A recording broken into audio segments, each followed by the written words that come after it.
It's not easy, particularly for people like you and me.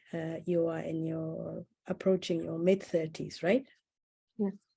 And I'm approaching 50. And when people like you and me, when we have brought ourselves up, because I think that's what we did, from very young age, I learned how to really suppress my needs, and also just make sure that the environment where I was in, I was able to fit in, because that's what was expected of me. It was just to fit in. I needed to, I had to.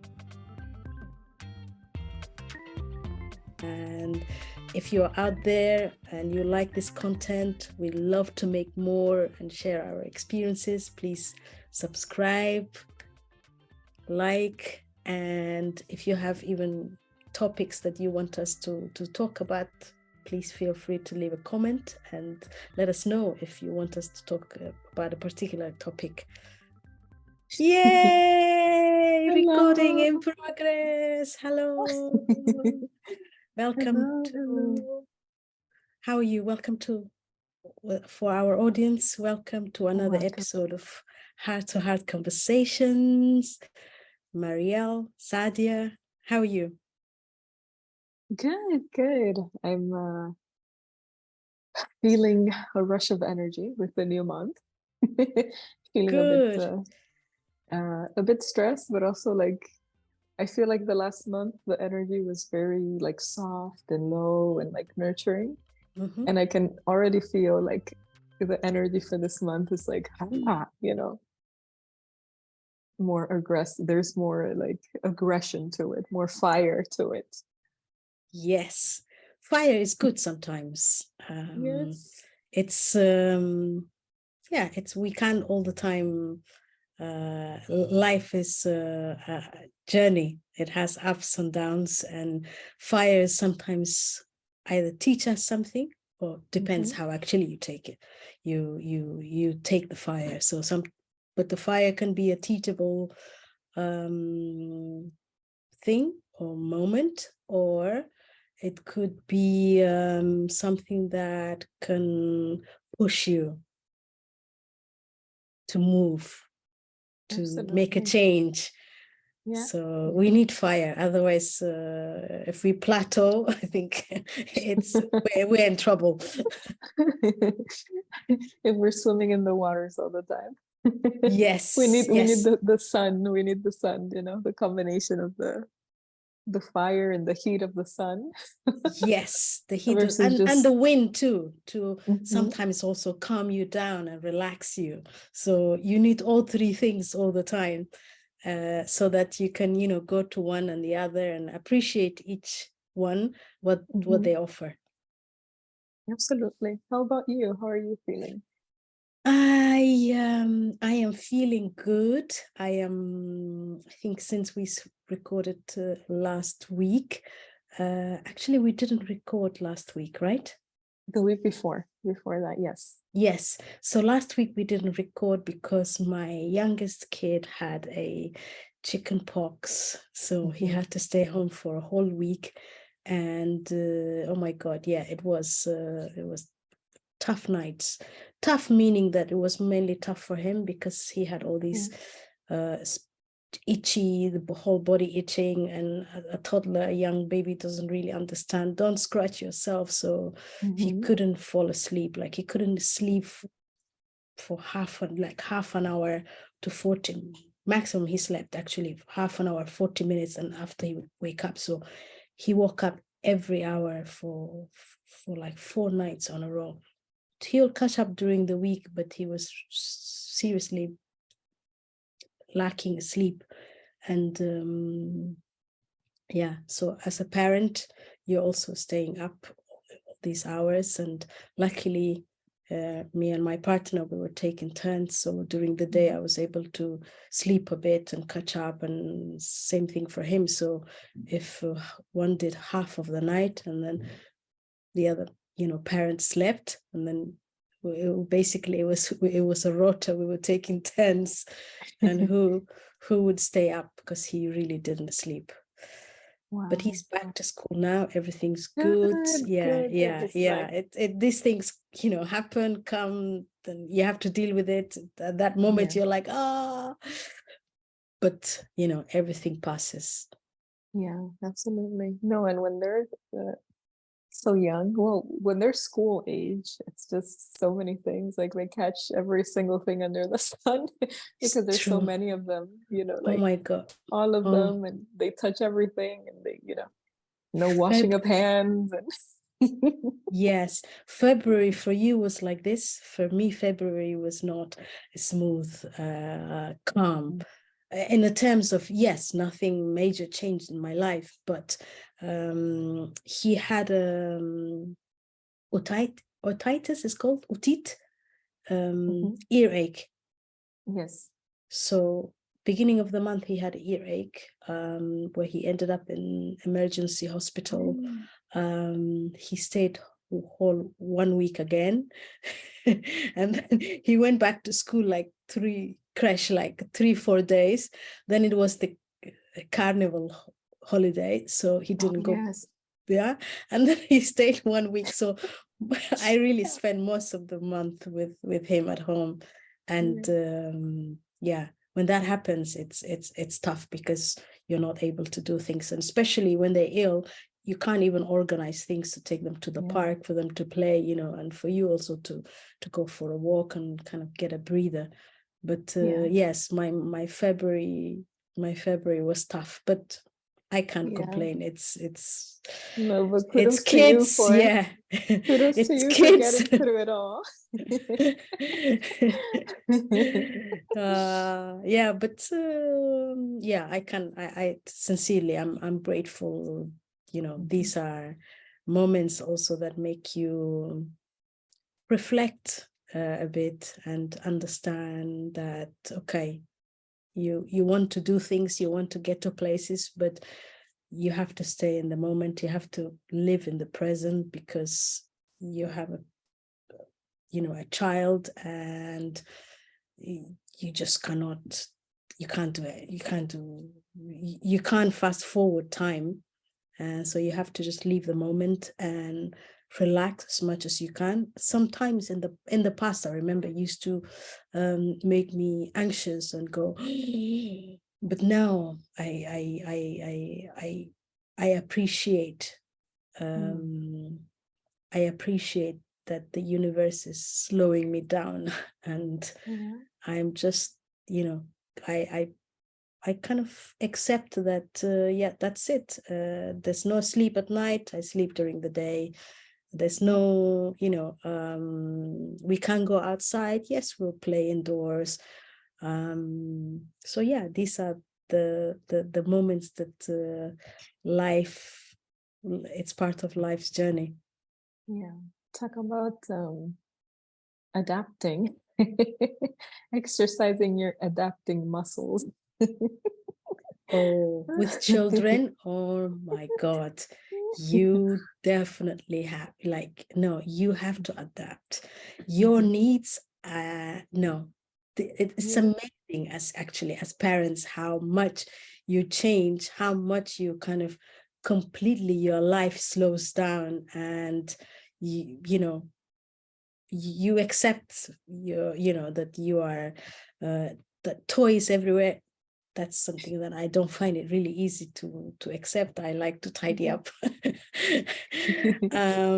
This morning, even coming back, I thought, because we were meeting earlier than we usually meet, and I was like really having a kind of a couple of minutes hard time to kind of deciding, do I have a coffee and have breakfast and prepare like my background, or do I tidy up and do the beds? And I was like, and then I had to relax and say, hey, chill, no one is here, you can do it after.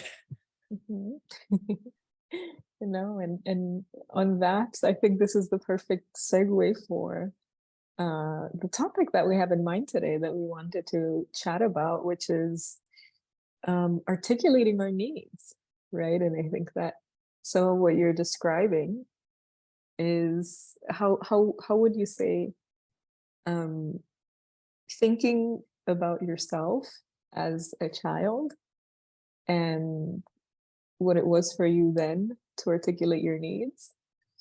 And can you like share with us a little bit about like what your journey has been in growing and exercising that?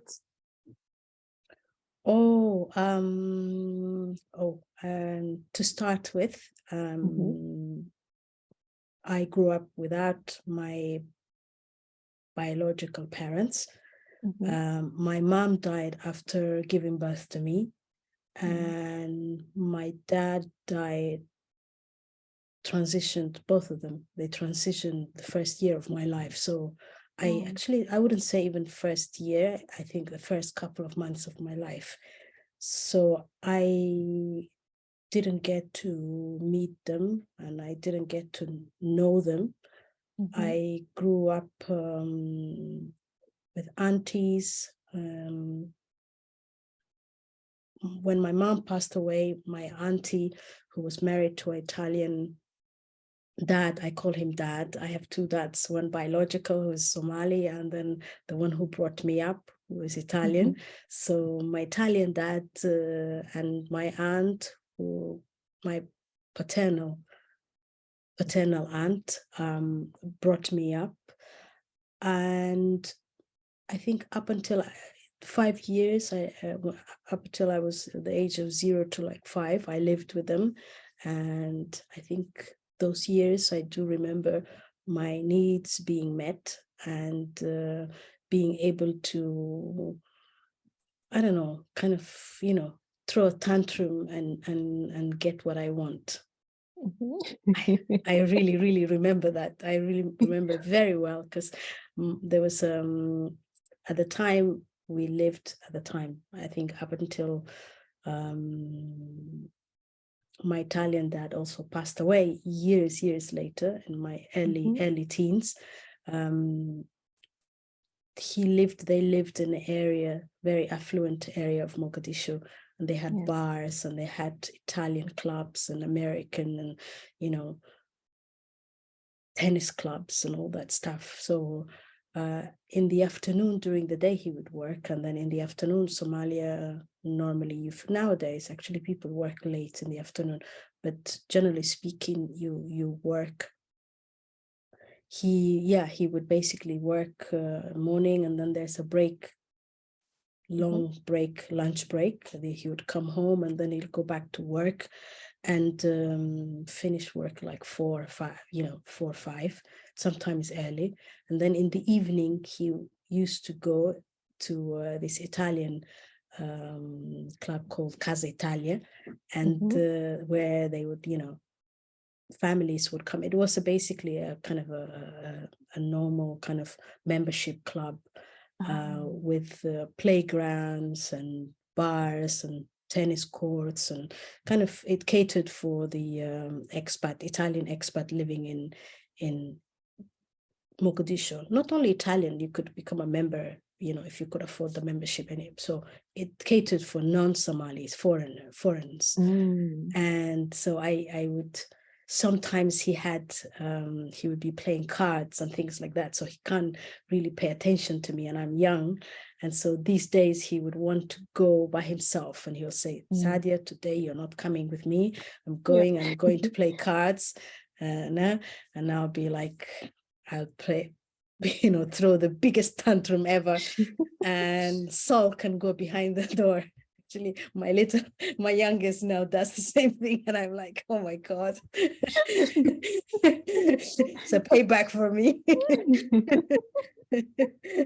Really, he gets so offended, and then goes to a corner looking at you like, no, you're not giving me what I want. So I used to do the same thing.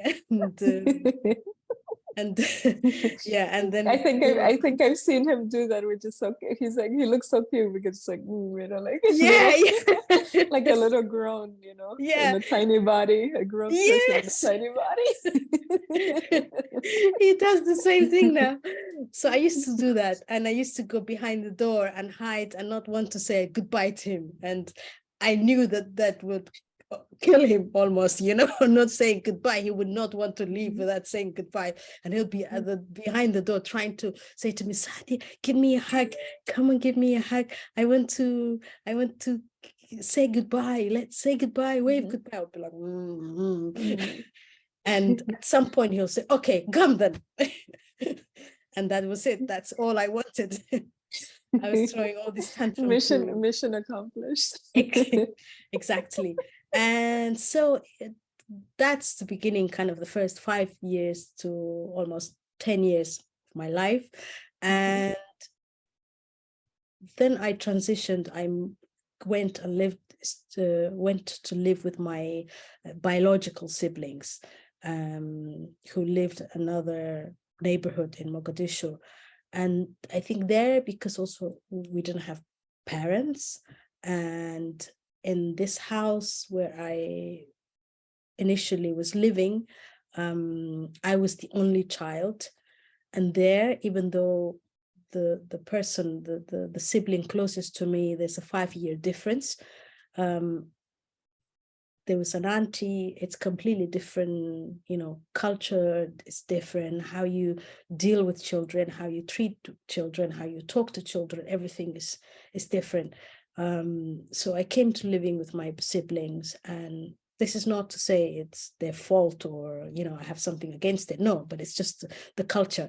I came from a household where I talked a lot. In fact, my kids also have. My eldest has that. I was a child who was very curious. I was so curious. I always asked questions. I wanted to talk, and in this new home, that was not something that was not accepted. It was just like, shut up, child. Shut up, child, nobody wants to hear you.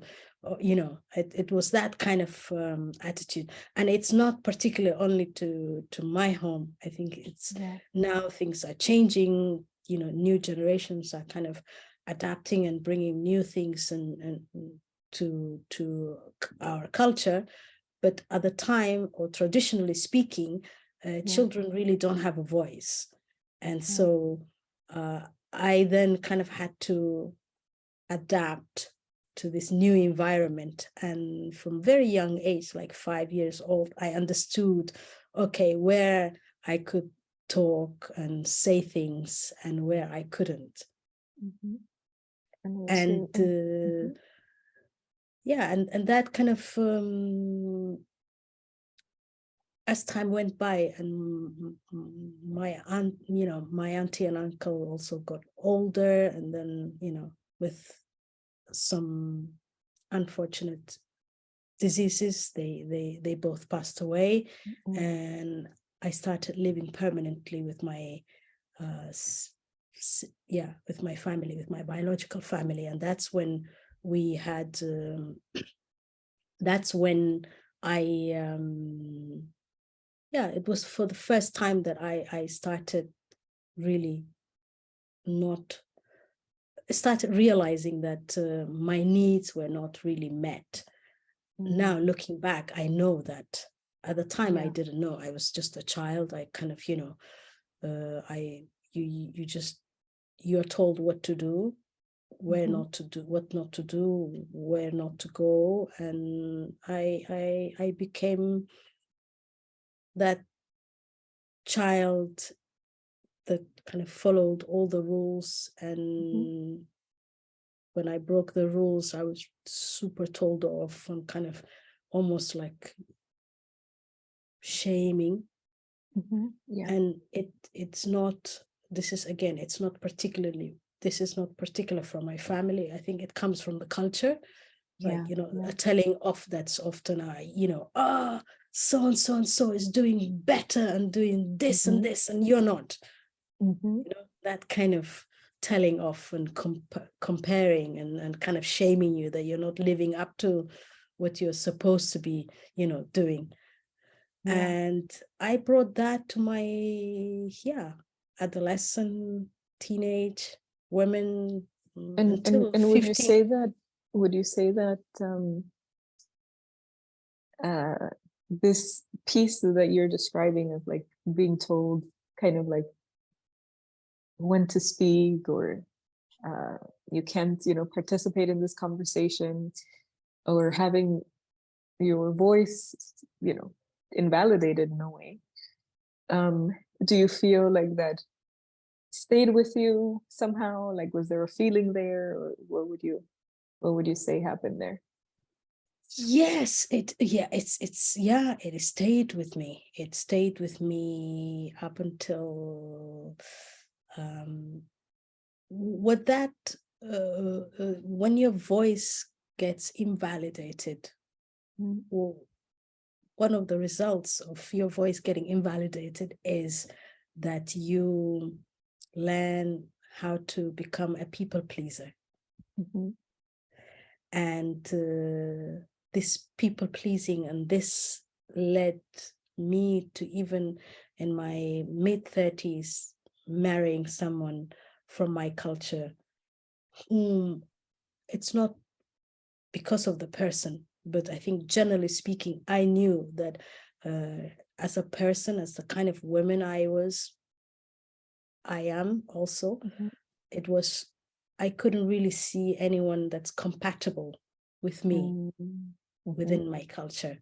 At least I didn't meet in my generation. Maybe now younger generation who are living in Western countries are able to meet somebody of the same background, my background, that they're both from the same background, and kind of they're compatible because they have lived abroad and they have different things in common. And me growing up in Somalia and coming to the West, just my generation were really still very traditional, and I was not. So the silencing of the voice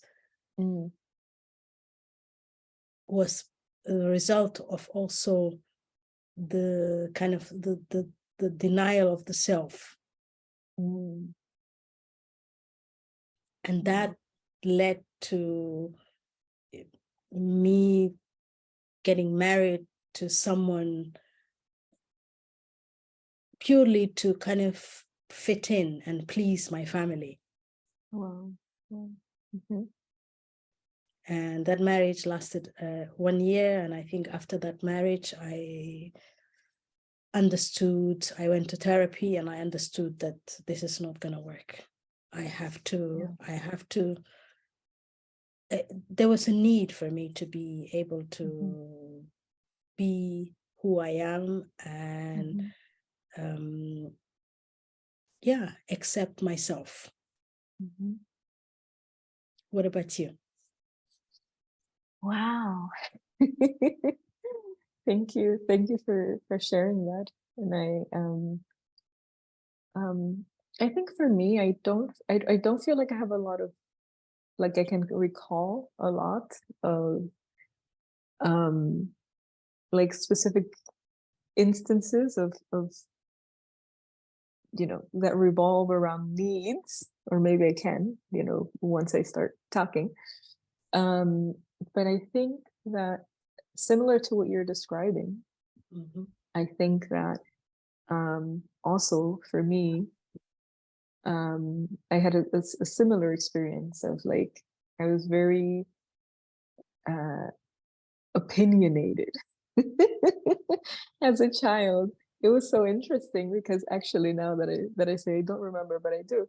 I remember my mom sharing with me that I didn't start speaking until I was like 2.5 years old, and that she thought that I was actually like something physically, that I was not okay, because she said, you were so silent all the time. that I was very concerned, and I took you to the doctor to get all these tests. And that the doctor, you know, said to her, you know, until don't be so eager for her to talk because she's just being lazy. Like once she starts talking, she's not gonna shut up.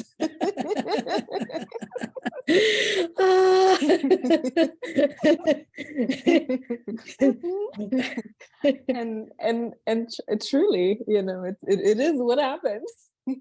because because I was always so I was always so curious about like sitting, you know, like this idea of like people sitting to have tea, you know, adults sitting to have tea or to have coffee and having all these conversations and sitting there for hours. It was always like so fascinating to me. So I would always go and kind of like chime in and say and ask all these questions, and of course being told like, no, you know, like this is in conversation of adults, like children don't have a say. How dare you? And I remember, I can't remember who specifically it was, but I remember I had a one instance where that was told, and I really feel like I internalized it. And that really, and I went from being very extroverted and talkative and, you know, or laugh, you know, I would laugh loudly, to being completely introverted and to myself and silent for many years, even, you know, into my teens, um, and even until adulthood. You know, I think that like my early, like that started shifting a bit in my early 20s. And it was more of because like I had to force myself because of work, right? Or like, you know, 18, 19, because of work, I had to like, okay. And it was interesting because I always felt a sense at the moment. I couldn't articulate what the name of the feeling was, but I became an observer. That's one thing. I would just like observe, like sit in a room and observe and observe and observe, which I think helped with my intuition in a way. And it really, I think, contributed to being the listener that I am today.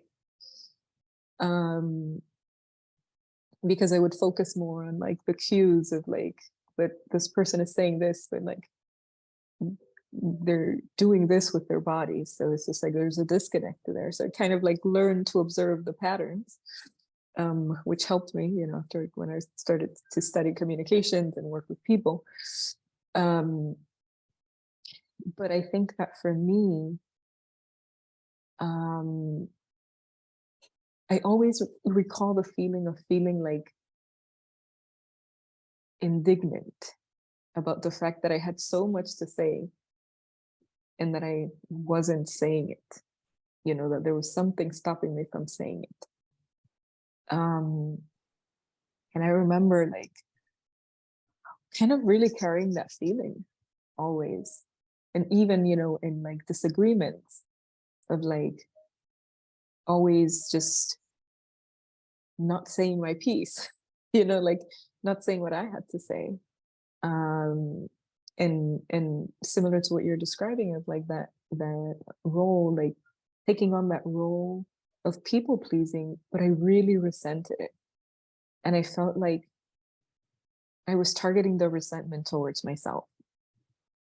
I felt like a lot of the indignation and the anger that I felt for many years in my life, like I was like really targeting it towards myself, not consciously, like I wasn't like, oh, I'm going to be super mean to myself. But I was, you know, I was extremely critical, like self-critical towards myself. And I would say that it was very related to that, of feeling like I knew deep down that what I had to say mattered and that it was important. And I always consider myself a very bright mind. So even more so, I felt like that increased that level of indignation or and anger of like I'm silently going to waste in a way. I don't know if that makes sense. Yeah, it makes sense because in a way, when you are not, and this is why actually really listening to children is very important.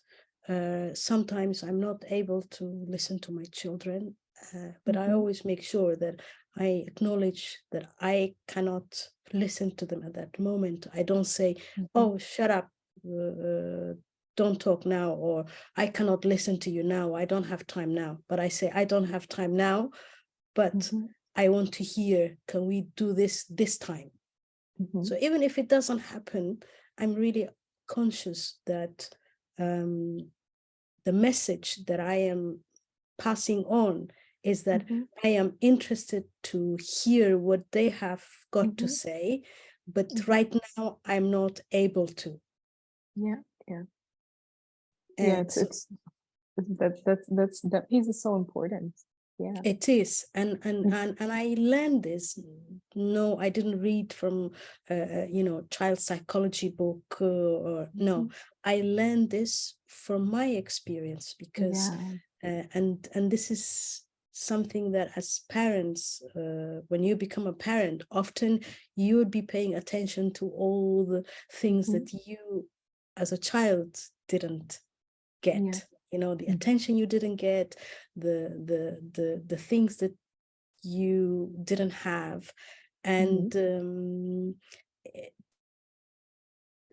I was I took so much of my, I took on so much from my environment that were super negative and not productive for me to be a fully human being. And I had to work, like Katie Byron says, I had to do the work. Yeah. I did the work to make sure that I am consciously leaving behind all the things that did not contribute me to become a better person, a better human being. And that I am keeping all the good things that I was taught. And hearing your child is very important. Like you, I was, sorry, I think I'm gonna, sorry, I had to put my phone in silent. Like you, I was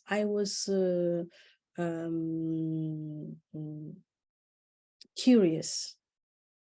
I must say that curiosity also led me to be, and I have always been in the places where I worked, as a kind of team leader, a leader. Naturally, even in my 20s, when I worked in fashion, I remember if the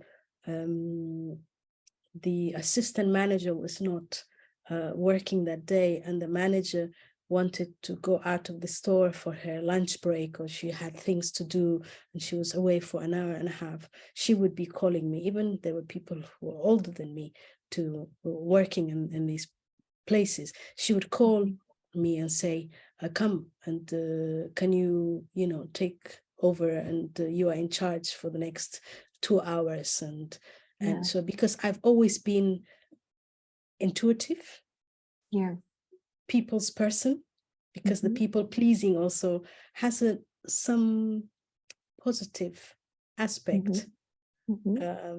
So I could tune into people, and I was always been able to manage because of the environment where I came from, and how I had to move from one home to the other, this adapting, which in some aspects is negative, but one of the positive things is also it allowed me to adapt to different cultures, to different environments, That's why I'm living in my fourth country.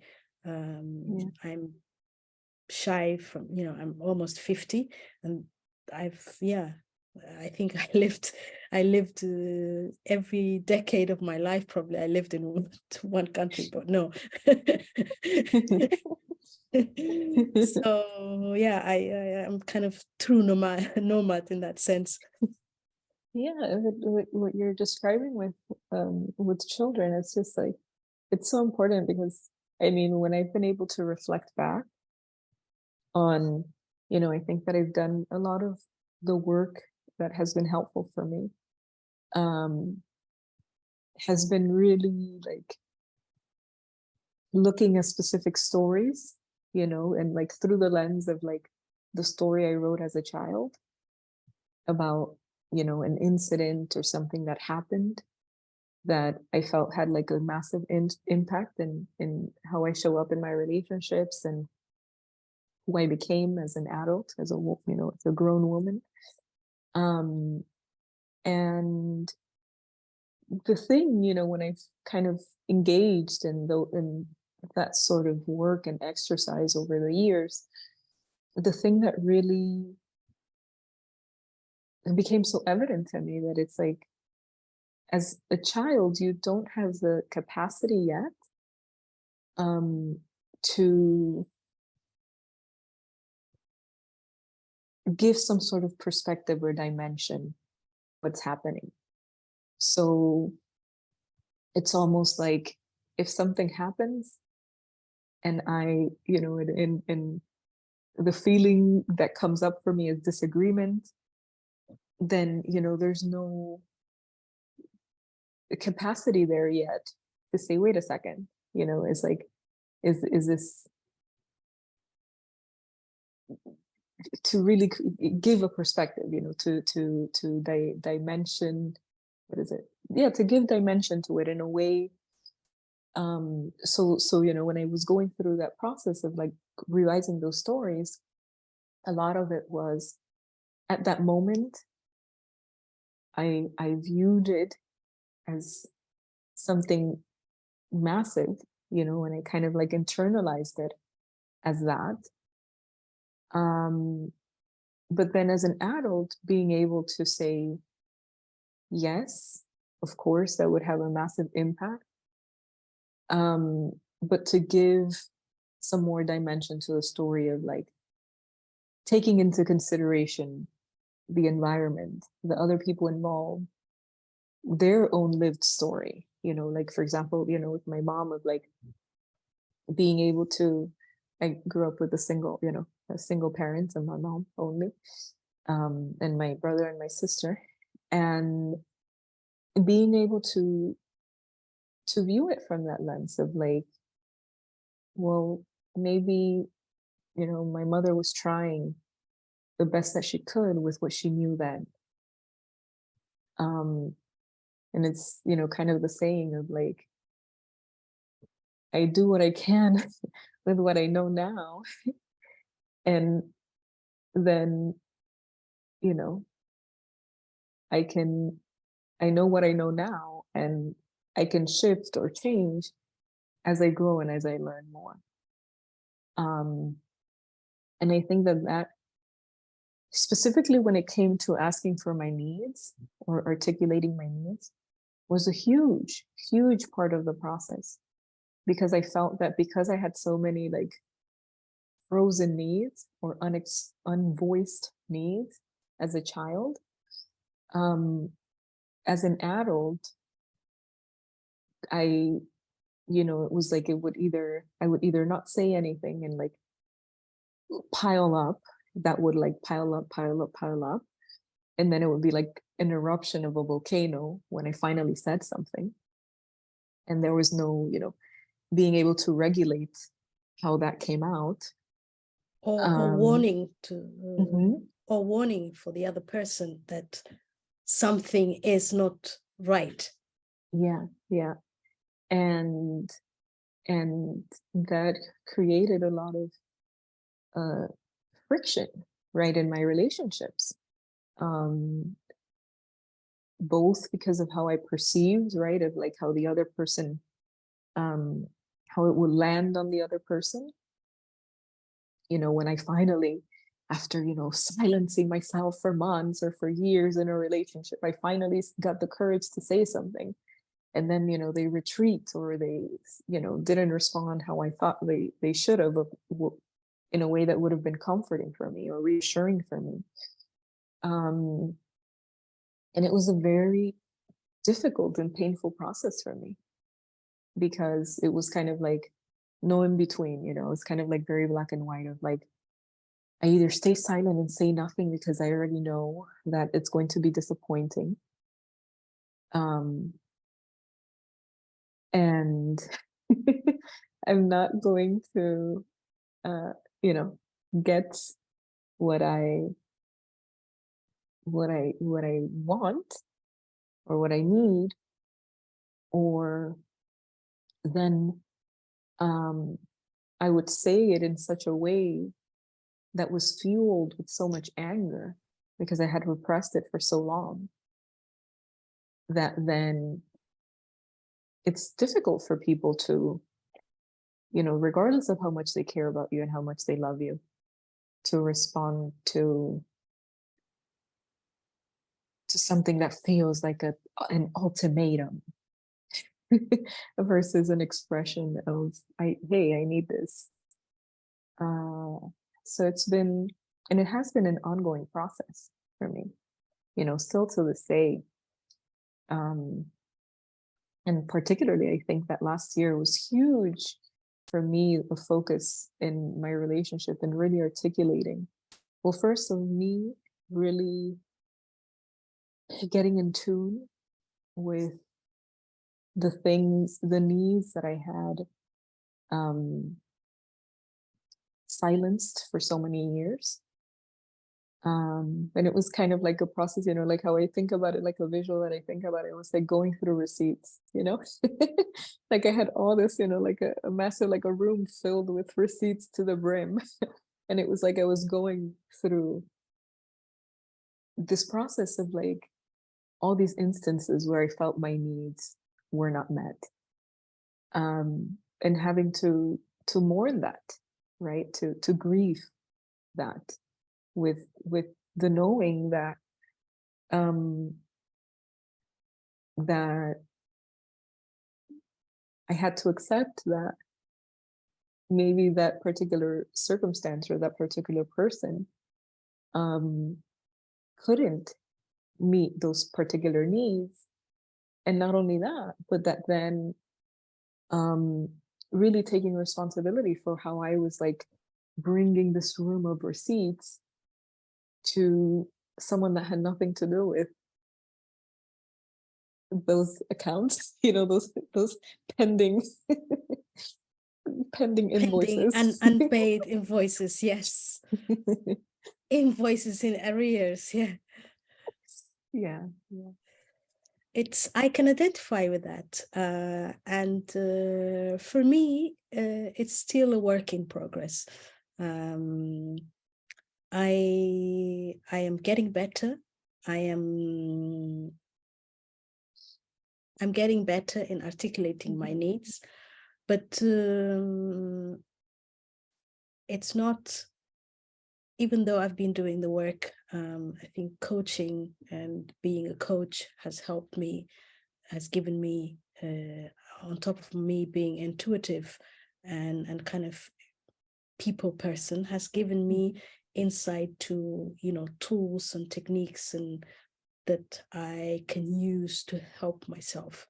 And now I can say that I am able to articulate my needs now. But when I say now, I'm almost 50. Yeah. So it has taken me a long time to get to this space.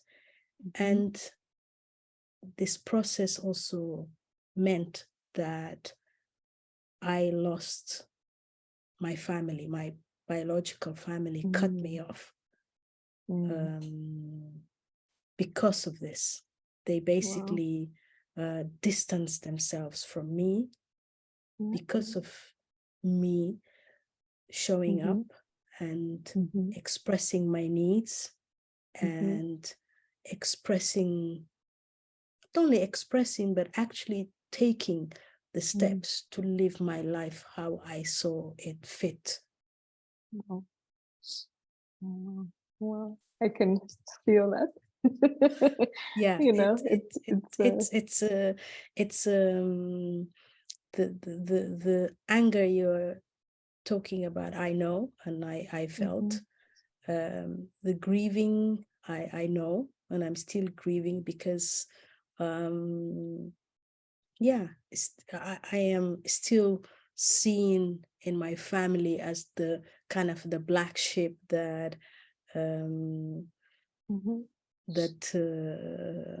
brings all sorts of unwanted disasters and shame and stuff to the family. And so it's not easy, even now at 2023. I hear talks about where my name is mentioned, and anything that happens that the family is not very happy with in terms of people doing stuff, and grown-ups, people actually just making decisions for themselves. It's almost like a chain that I'm given, like, oh, this happens because this person also did this, and therefore, you know, I open the door and I'm basically leading a flock through this door, which is really ridiculous, because people don't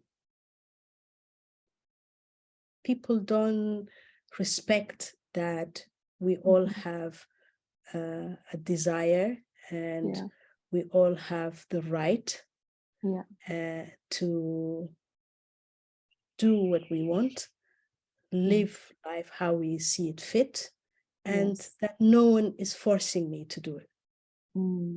Wow.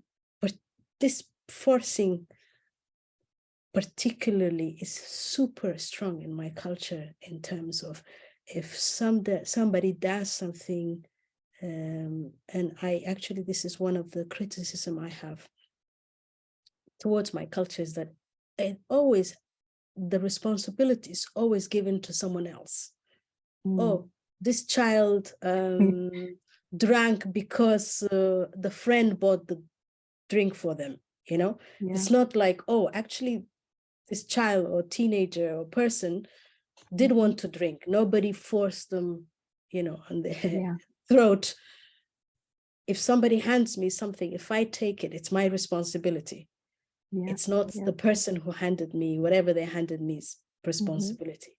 And we lack this kind of accountability towards the person. So if you do something and that thing is seen as something negative, then anyone else who does that negative thing, it's seen as you basically kind of paving the way, a red carpet that you're throwing people and saying, hey, walk into this, do this. And my anger mainly and frustration mainly comes from that, the fact that people are not really able to treat people as capable, intelligent beings who can make their own decisions. Wow, I can, you know, so much of what you're sharing is really resonates with me, but also like I feel, you know, like the emotion of it, at least like it's making me emotional, which also so I appreciate you sharing that, because it's I think that's the power of sharing our stories with each other as well, that we can find that we can provide support and comfort, but also feel comforted as well in knowing that even we can come from very different parts of the world, and that there's so much, our humanity really connects so much of who we are to each other. So thank you so much for sharing that. And And for me, and like full disclaimer, I am, I know that earlier you asked me how I was feeling. I was like, as we're going through this talk, now I think that the energy and the fire that I described in the beginning started a few days ago, which is interesting. And I think that it was like this sense of, I think this year I really set in the intention, and we talked about this before, of like giving up that identity of being the nice person, and of really articulating my needs and asserting myself. And I think that I've been feeling like, for the past few days, out of really nowhere, nothing was happening until a few days, like 2 days ago, where I was feeling like I want to curse someone out. I want to shout the truth. I was feeling like a level of aggression that is not really common for me to feel in my body. And I just, I just thought, okay, my hormones must be changing. And then now, in the past couple of days, I'm navigating a situation where I really have to, assert myself. And I think in the beginning of the year, I've had a few situations where it's kind of like assert myself and not give in to just like that old version of me that would just give in, and not say her piece, and not point out what I'm in disagreement with.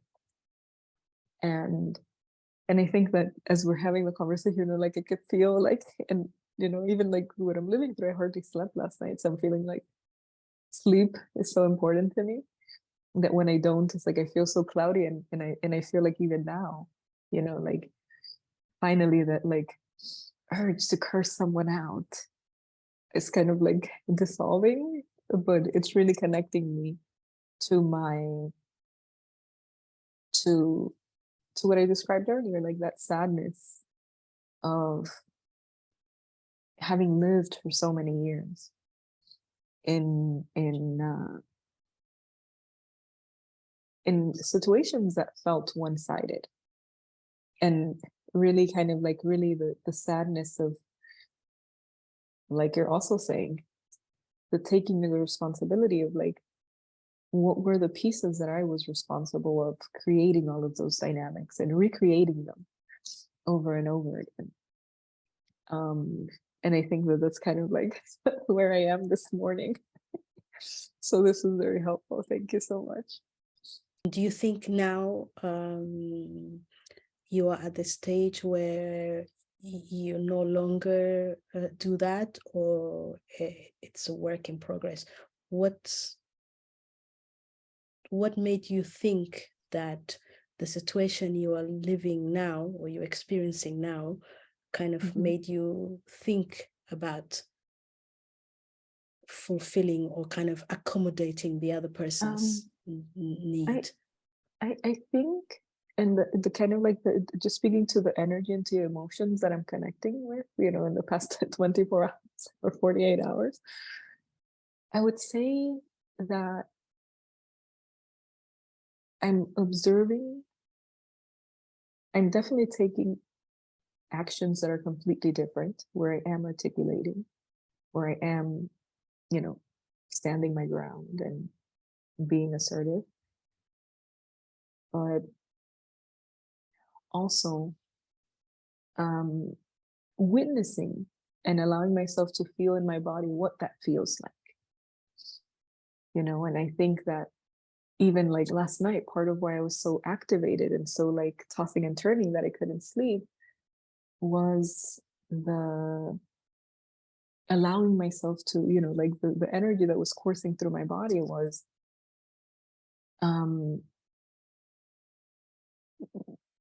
how electric it feels when or how empowering it feels when you do assert yourself, when someone is trying to push you over, and you say, no, I'm not having it. I'm not having it. So there's an energy that's so empowering. I would describe it's new, so I feel like That's why it made me so electric last night. Because I feel like historically for me,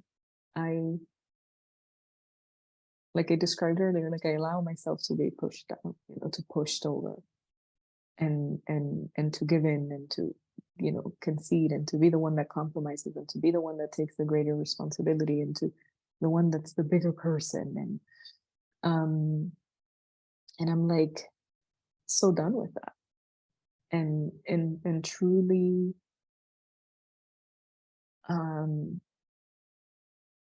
also, even the recognition, I think I had an insight, or I think it was like 2 days ago, my friend Luando was visiting from Johannesburg here, and we spent a few days together, and we were talking about needs, and she shared this story of, like, she's a lawyer, she's and she said, my secretary was my greatest teacher of how to articulate your needs. She said that woman would put in my diary when her birthday was, and she would say, this is what I want for my birthday. She would put in my diary, this is when my, work anniversary, when my anniversary at work, having worked here, is, this is what I would like. These are the type of flowers that I like. These are the things that I like. These are the things that I don't like. And she was like, and I found it kind of puzzling at first and silly in a way of like, wow, she really goes out of her way to make sure that she gets what she wants. Yes. And and she said, but one day it just clicked, like, she has the key to life. Because if you're not specific about what your expectations are, about what you are hoping to experience and to have and to receive within your relationships, then how can you turn around and say, and be upset and say, oh, you didn't give me what I wanted, or you forgot my birthday, or you didn't give me the congratulations that I wanted. And she said she knew that the simple thing to solve that was her really going, being intentional about letting people know, like, this is what matters to me, and this is how you showing me or you showing up for me in this way is what makes me feel seen, understood, and heard. And I thought that was such a beautiful story.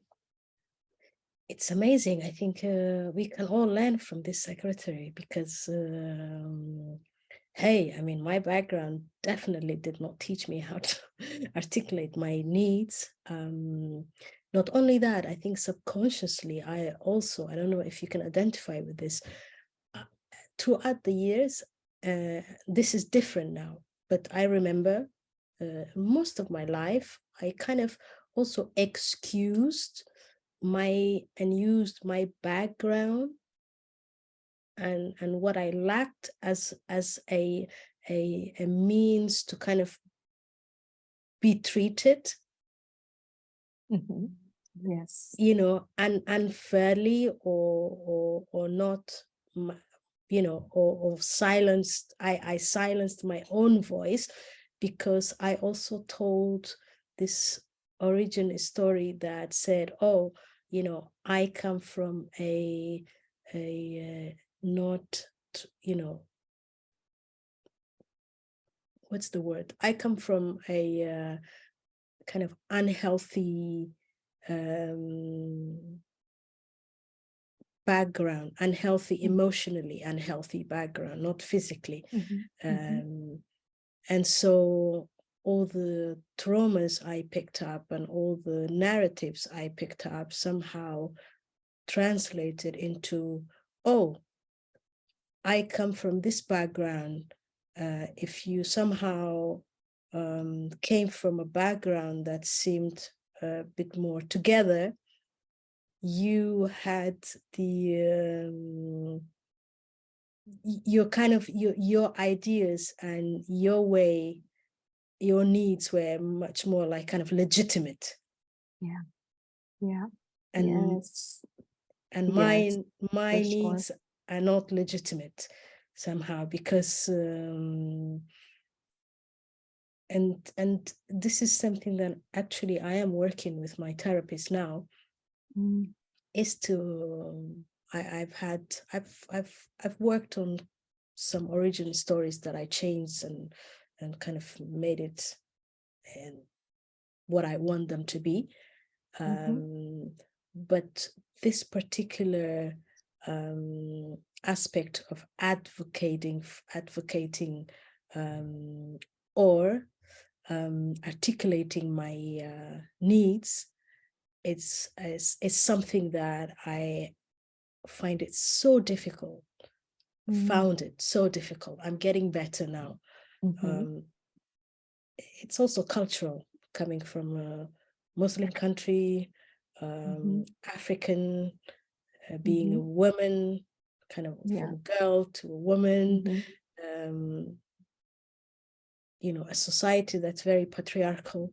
You already are third, fifth, fourth citizen in the list of needs and as a person, as a human being. And so when you couple that with homes or spaces where your needs also were never acknowledged, it's a recipe for walk on top of me, walk all over me. And I remember always, kind of having this pride of wanting just to be a nice person and not articulate my needs, and kind of always be the second person, the person who doesn't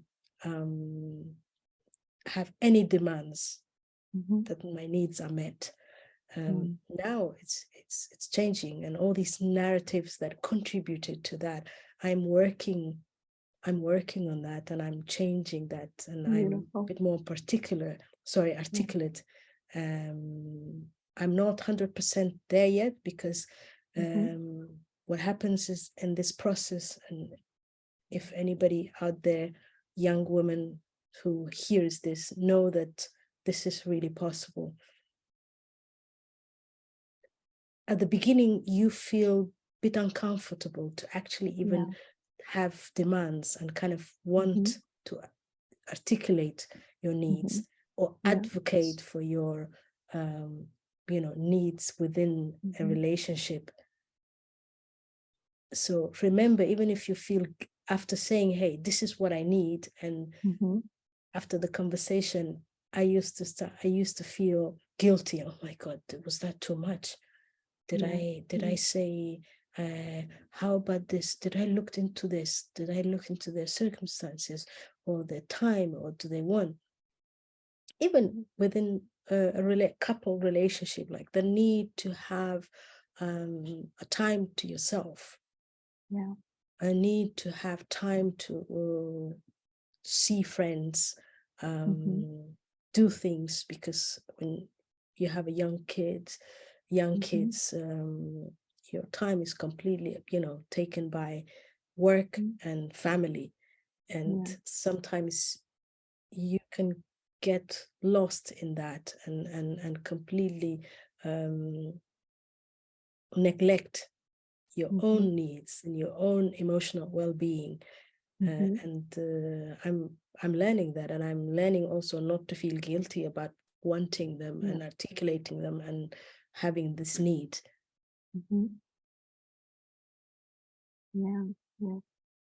No, I mean, it takes courage and commitment to ourselves. So congratulations to you, really, because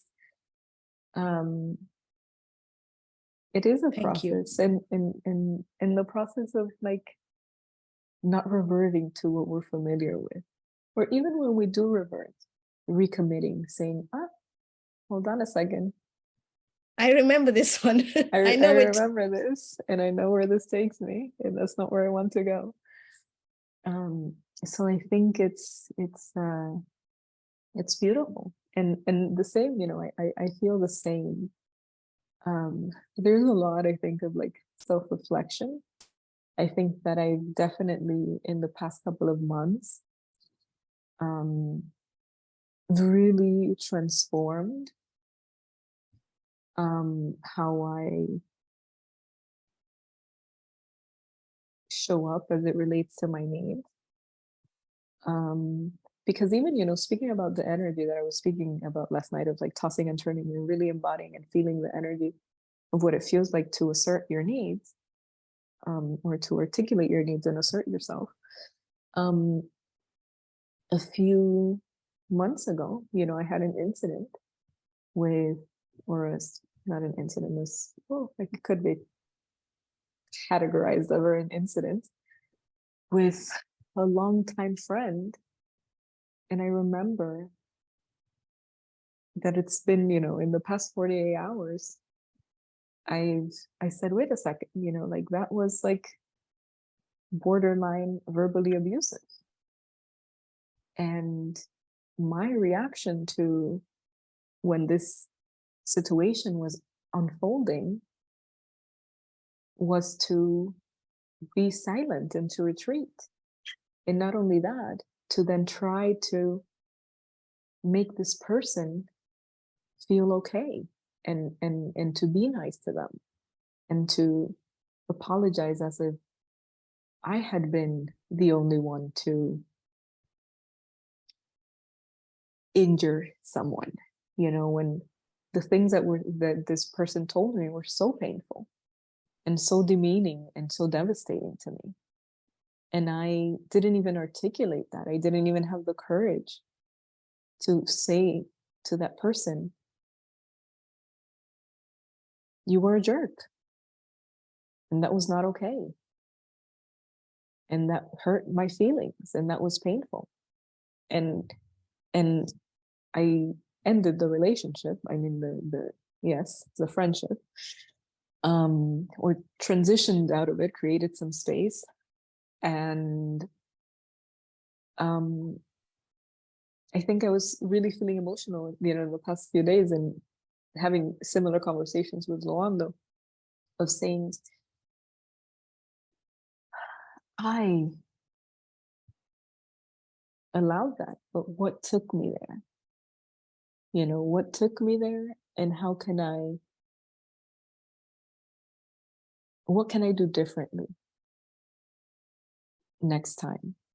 Not to try and go back and, talk things through with this person because I don't think I'm in that, I don't want to do that. Quite frankly, at the moment, I'm not there. I think it's just like, it's just, it was what it is what it is, and it was what it was. But I think that even the recognition also of like the energy that we attract when we're in this I'm a nice person, cool girl, or what is it, not cool, this easygoing girl, that's like honey for people that are aggressive and that do want to get their way by force because they know that they cannot do that to someone that is in an energy where they are asserting themselves and where they're going to say, not to me, you're not going to speak to me like that, or say whatever they need to say and really see through a conversation, a negotiation where they're advocating for themselves. So that to me, was very, again, it like made me emotional, but at the same time I felt grateful because I said, I'm shifting out of this energy because I'm being so intentional. And I could see it in the people that I have in my world right now, or that even coming and connecting with me, that it feels so reciprocal, that it feels so balanced and that it also feels so free. that it's just like, I can say no and there's not going to be any retaliation for my boundary. There might be a no back or a discussion, or you know what, I'm not, I don't necessarily agree, but not in a way where I feel like it is unsafe to, I'm just saying that, you know, once I want to cry, where it feels unsafe. You can cry. It's a good, where it's a positive emotion. Yeah, crying is where good. it feels unsafe to articulate my needs, you know, like finally recognizing that there are spaces and people with whom you can articulate your needs with freely and openly, and that you're not going to be met with uh, harm, you know, with harm, with invalidation, or with uh, even uh, criticism and judgment. So Well done for doing the work. I think you are, yeah, it's you're doing the work, and I'm so proud of you for doing this, because it's not easy, particularly for people like you and me. You are in your approaching your mid-30s, right? yes. And I'm approaching 50. And when people like you and me, when we have brought ourselves up, because I think that's what we did, Yeah. from very young age, I learned how to really suppress my needs, and also just make sure that the environment where I was in, I was able to fit in, because that's what was expected of me. It was just to fit in. I needed to, you know, I had to. It's a learned,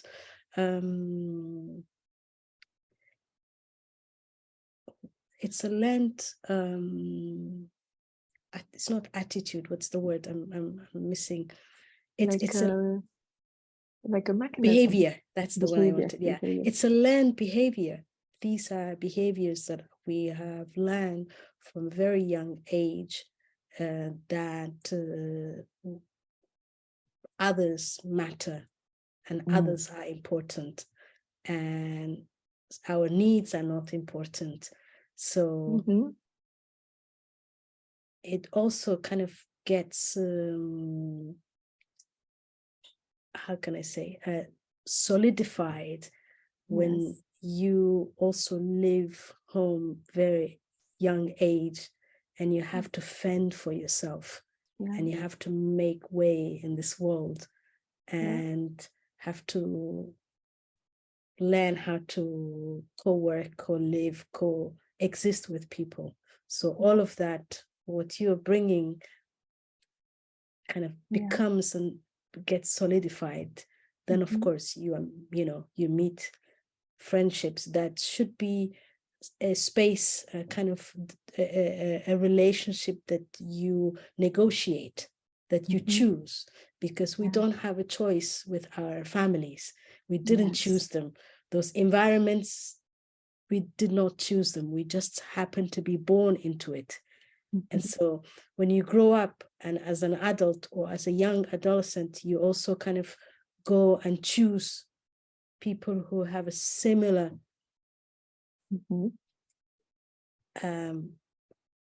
characters of the people that you run away from. And you still don't see that. You don't recognize. And Absolutely. And Absolutely. so it's a work that I am so proud that you're doing, and it's work that needs to be done, especially anybody who comes from backgrounds or environments where we come from. It could be people from that are brought up in cults or religious extremism, or cultures that are very, very kind of close or cult-like, and you need to be able to do this work. Yes. It's important to do this work, because this work would free you. This work would really help you it will help you it will teach you how to articulate your needs. Absolutely. And how to advocate for you within relationships, whether it's, intimate relationship or a friendship.